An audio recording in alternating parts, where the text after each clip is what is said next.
Mr. Paul Ong Teves ng Pistolerong Pinoy. You are recognized. Magandang umaga po, Mr. Chair, Honorable Congressmen, mga panauhin at mga resource persons. Una, nagpapasalamat po kami sa pagkakataon na ibinigay niyo po sa amin na nasa gun community na mapakinggan po ang boses ng mga responsible gun owners. Ako po si Mr. Paul Teves, mas kilala po sa online o social media, Pistolerong Pinoy. In behalf of the responsible gun owners or the gun community, nais po namin iparating sa kinauukulan ang mga sumusunod. Actually, marami po yung mga proposals na ito eh. Kung i-gather ko po yun, kulang po yung page ng aking ano. So ilan lang po ito sa mga proposals na gusto ko iparating ngayon. Yung iba kasi sinabit ko na po sa aking position paper. Ito lang po yung mga example po ng mga naisiparating ng gun community. Una po, yung validity po ng permit to carry firearm outside the residence o yung PTC FOR. Sa kasalukuyan po kasi nasa 2 taon lang po tayo, 2 years ano po. Ang gusto po namin o proposal po namin, gawin man lang po ito na 5 years. 5 years po, pero sana hindi po yung excess yung fee. Kasi ang nangyari po sa fee natin yung unang taon po, yung dati ang PTC FOR po ay 1 taon nasa 6,200. Nung ginawa pong 2 taon, na double the price po yun. So ang gusto po sana ng gun community, parang sa LTO license po, no, na-extend po siya ng 10 taon pero yung fee, ganun pa rin po. Sana po mapagbigyan po kami. Number 2 po, yung streamlining po ng requirements para sa pagkuha po ng PTC FOR. Kasi sa pagkuha po ng PTC FOR, kailangan pa po natin ng threat assessment. At sa threat assessment po kasi selective lang po yung mga exempted sa threat assessment sa pagkuha ng PTC FOR.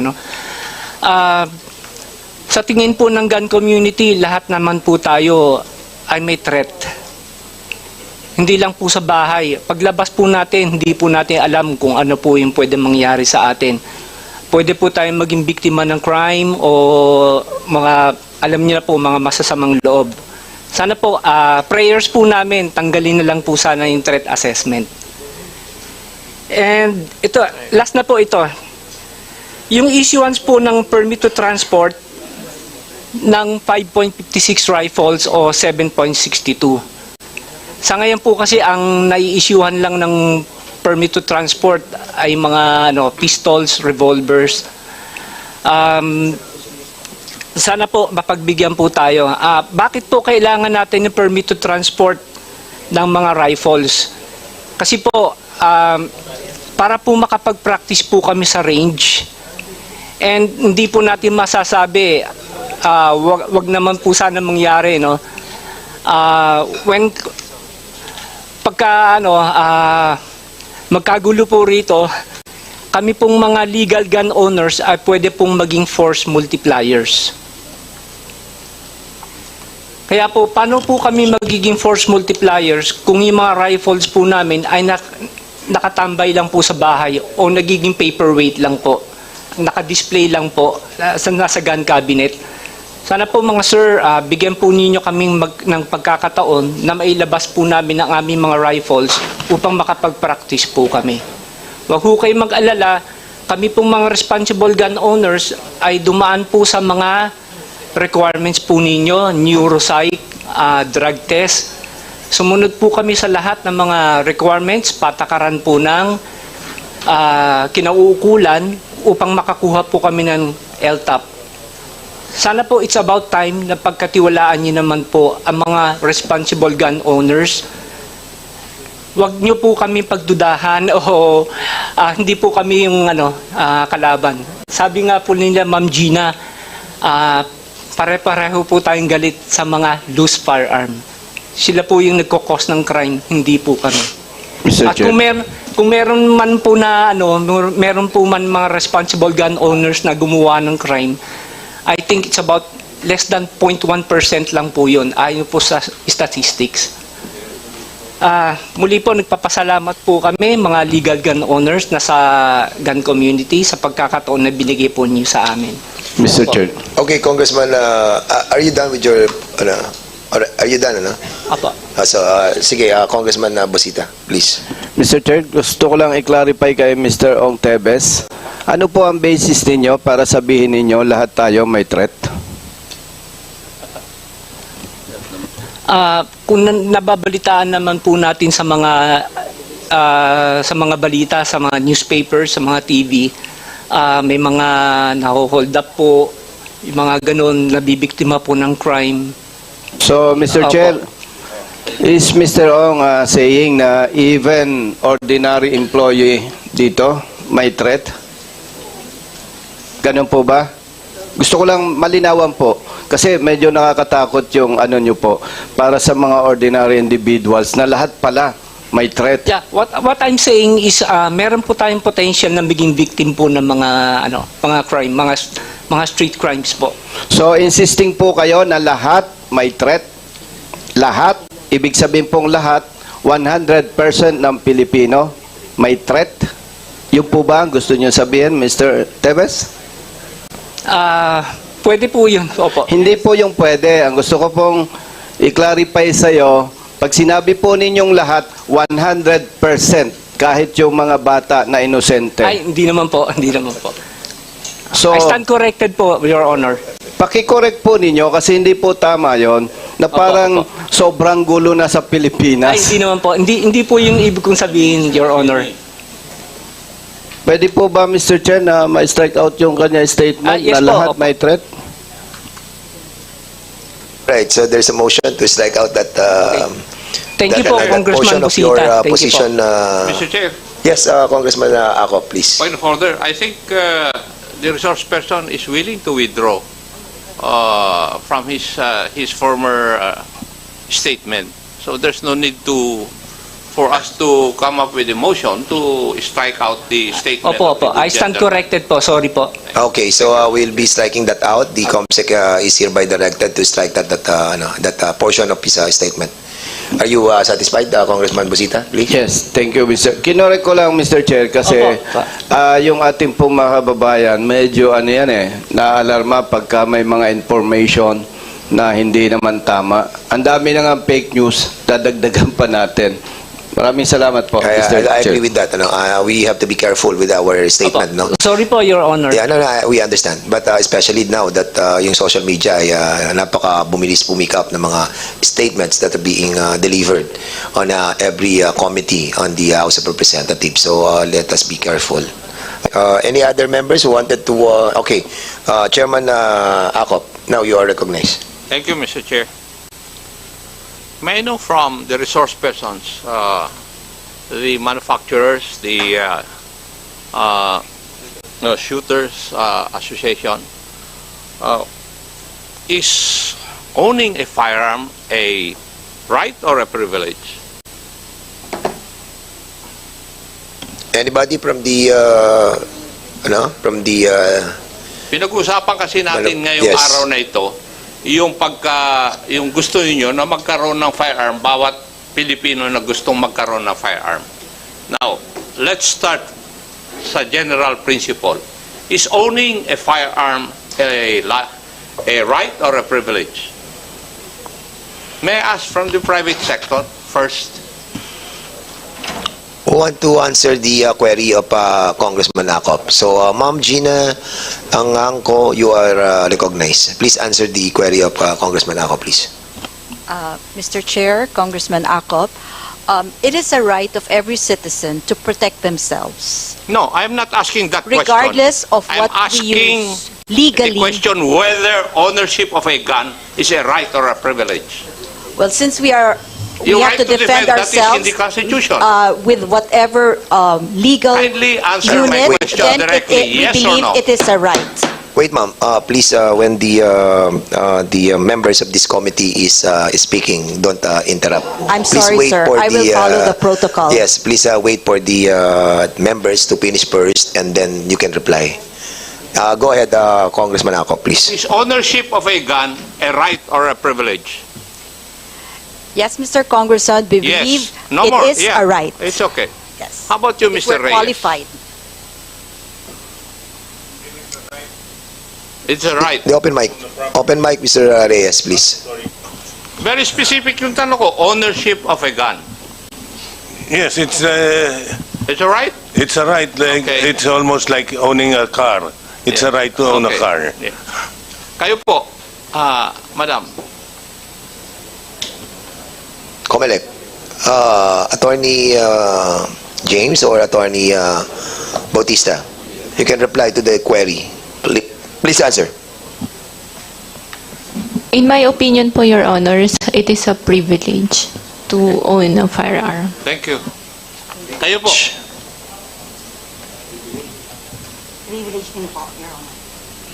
Doon po sa mga Shooters Association. Paki-turn up yung mic, to the associations of the, Mr.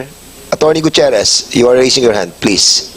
Attorney Rodriguez, Your Honor. Anyway, technically and legally, it is a statutory right. A right granted by law. Okay. You want to ask? Kindly present to me a provision of law that makes it a statutory right, that ownership of a gun is a right. Yes, Your Honor. What provision of law? RA 10591. What provision of 10591 would it state that it is a right? Ano mo? Abogado po kayo, di po ba? Yes, Your Honor. Yes. It's a statutory right, meaning it is granted by It law. is provided for by law. Yes. Nagkaintindihan tayo. Abogado rin po ako eh. Yes, I know. Oh. Kaya nga, what provision of law? Kindly state that provision of law. Kasi sinasabi mo statutory right. I'm asking you, what law grants that statutory right? We'll check on the provision, Your Honor, of the law, and I'll get back here. Yes, hanapin mo lahat Yes. yan. Wala akong makita. Yes, Your Honor.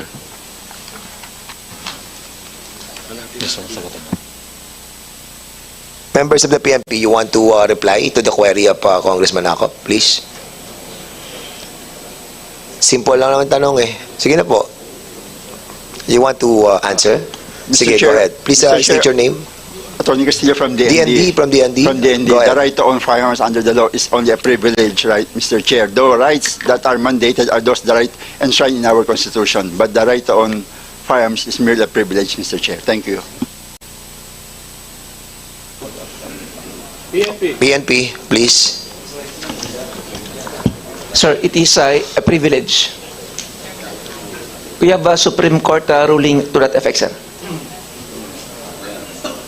DILG?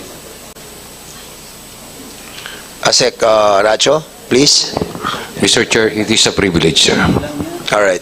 Sa privilege. About transnational crime. Attorney Martin Ontok. Your Honors, I would have to echo the sentiments of my colleagues. It is a privilege, Your Honor, and not a right. Colonel Dilag, ano ang Supreme Court decision which says na ownership of a firearm is a privilege and not a right? Kasi binanggit mo na merong Supreme Court decision eh. Yes, sir. The Chavez versus Romulo, sir. I beg your pardon? Chavez versus Romulo, sir. When was that promulgated? 2009, sir. 2009. Okay. Would you agree with that, attorney? Doon sa huli. Congressman Ako, can I be allowed to speak? Attorney Lacambra, Your Honor. Okay, you are recognized, Attorney We need Lacambra. to distinguish between the two basic rights. Since it's now allowed by the law, it's Ano po now ang allowed considered by law? for the RA Let's be clear about 10591, it Your Honor. kasi very specific yung tanong ko. Yes, Your Honor. Ownership of a gun. It is is it a a- right or privilege? We need to distinguish, Your Honor. Since it's now allowed by law, What do it you is need to a distinguish sa ownership of a gun? It's now a statutory right, Your Honor. Ownership of a gun? Yes, Your Honor. Ano Statutory po ang right. provision? The state policy of the RA 10591 itself states, Your Honor, granting the private citizen to the right to own a licensed firearm, Your Honor. Will you It's a please read that statutory provision right. of law na specifies ownership of a gun? Yes, Your Honor. The right to own a gun or right to self-defense ang sinasabi? My partner will answer it, Your Honor. So we have the copy of Republic Act 10591. What particular section of Republic Act 10591 are you pertaining with? Kasi yun ang tanong ni Congressman Acop. Yes, Your Honor. Sige, state it, please. Article on registration and licensing, Article what? Section 8, anong article? Article 3, Your Honor. Article 3 of RA 10591, Section 9, it says there, subject to the requirements set forth in this Act and payment of required fees, a qualified individual may be issued the appropriate license under the following categories. May be issued. Yes, May be issued. yes. In other words, it is subject to regulations. Well, Would you agree with me? yes, Your Honor. Of course. That's 10591. I think we are getting confused I'm between a not privilege. confused, attorney. No, the I'm confusion. the one asking questions here. Yeah, okay. I'm not confused. Okay. I would like to read also a decision of the Supreme Court I'm familiar with that, Your Acosta versus Ochoa, date, GR number 2111559, October 15, 2019. The gist of that decision is that use of firearms is a privilege, not a right. There is no constitutional right to bear arms. Neither is the ownership or possession of a firearm a property right. We agree, Your Honor. I'm familiar with- Wala na tayong pagdebatihan kung nag-agree ka, attorney. Hindi. Di ba? It is I think we Ikaw have naman. to Sa Ikaw naman attorney- Sa attorney gusto mo pa Gutierrez. lumusot eh. Huwag kang clarify the lumusot. privilege and statutory right. It's practically almost the same and synonymous. Walang nagsasabi directly na statutory right to own a firearm. No. I would beg to disagree with you. Thank you, Your Honor. Yes. Alright. Huwag ka na lumusot, So, attorney. ang pinag-uusapan Kasi ko, bago ako pumunta rito, nag-research na ako. Kayo, hindi nyo pa nga siguro nababasa yung mga ito eh. We are very familiar with that, Your Oh, Honor. come on, attorney. Don't tell me that crap. Itong tanda kong ito, marami na ako nakasalamuhang kagaya mo. Itong palusot. Thank you, Your Honor. okay. Alright. Now, there's another go ahead, question. go ahead, Congressman Acop. General principle, Mr. Chair, regarding this issue. Now, dito ngayon, pag-uusapan natin, which is more important, accessibility or safety? Matanong ko pa nga kayo, ano po ang mas importante? Kasi, if I read the provisions of the bills, ginagawa, mas gusto natin na mas accessible ang firearms at saka ammunitions. Now, which is more paramount? Accessibility to firearms or safety of the people? Okay, resource persons who wanted to answer. Mr. Chair, if I may, DND, please, answer. under the Constitution, Mr. Chair, under the General Welfare Clause, is the safety that's more paramount, Mr. Chair. Thank you. What's your reply, please? Under the General Welfare Clause of the Constitution, it is the safety which is more paramount, paramount. than accessibility, Yes, Mr. Chair. paramount consideration is the safety. Okay. PNP, again. TND. PNP. The populace, that comes first. Okay. Nika, you want to answer? Just like with the position of the PNP, sir, safety. So, the ILG, same position? Yes, sir. Safety of the people, And also sir. the trans-national crime? Yes, Mr. Same? Chair. Same. All right. The manufacturers and the dealers associations, you want to answer under the query of Congressman Acop? Please, the one wearing a white polo, please answer back. That's attorney. Thank you, Honorable Chairperson. We actually agree with the sentiments of the government personnel that the safety of the public is something to keep into consideration.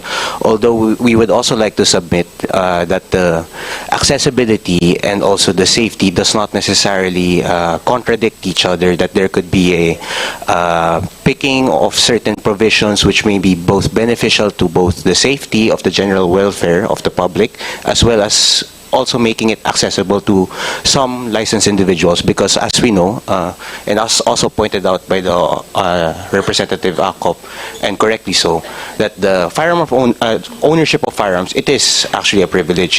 We just have to distinguish that there is a difference between the property itself, which is a right to property, and being licensed to own, which is why we're here all today to request the kind indulgence of this committee, because we understand that the firearm ownership is regulated by laws, which is why we are here today. Having said that, we also submit that there is a possibility of promoting both accessibility and also the public safety, which is why we have to look into both jurisprudence, as also cited by the committee members here today, as well as relevant statistics, whether both local or international, to see trends, if there is any merit to promoting one sort of restriction over the other. Thank you, Mr. Chair. Any other resource persons who wanted to answer back? Mr. Rico? Mr. Rico?